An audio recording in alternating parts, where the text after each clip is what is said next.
Good morning, all of you. In the third chapter, you are going to know about our changing earth. So let us see what is given here. A major earthquake shook a part of the earth, causing major destruction.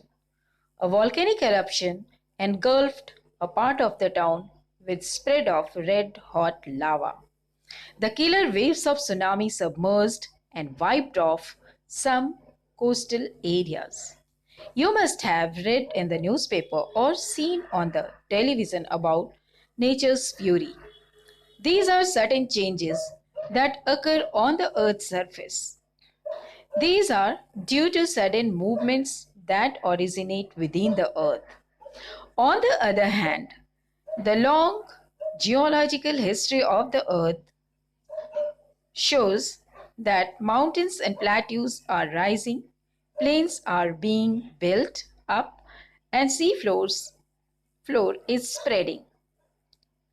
As a result, different landforms are being formed. All these make it clear that our planet Earth is dynamic, means it is always changing. In nature, it behaves like a living mobile thing. In the previous chapter, you studied that the face of the earth is continuously changing due to internal and external forces. Millions of years of geographical change that modeled the present face of the earth as we see today. Even now, as you are reading this chapter, some changes are taking place in some parts of the earth. So, there is a continuous evolution of landforms on the earth. The evolution of landforms has been taking place due to two types of forces. These are endogenic forces and exogenic forces.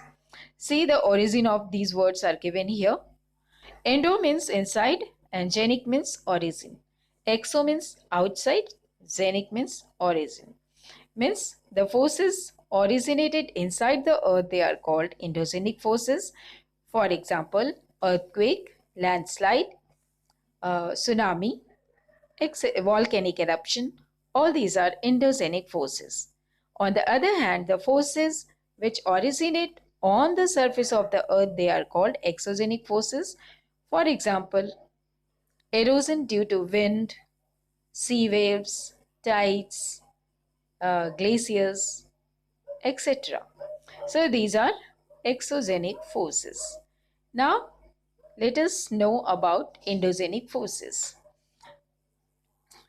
During past 50 years, modern technologies has provided much new information.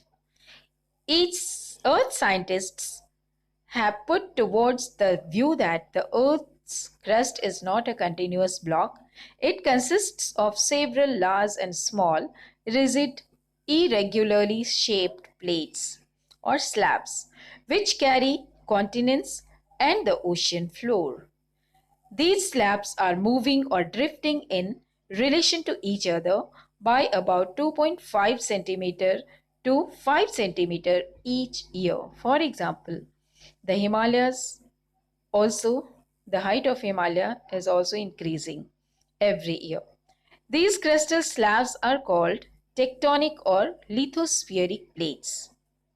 The heat and pressure from the Earth's molten magma causes convection currents, and this generate forces that cause movement of the plates.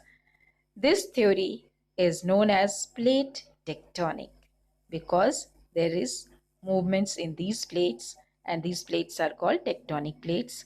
That's why this theory is called plate theory of plate tectonics. Now you can draw this in your copy.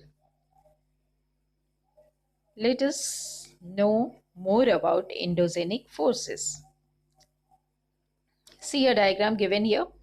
You will draw this diagram in your geography copy. As these crystal plates move, they push together, pull apart, and slide past each other.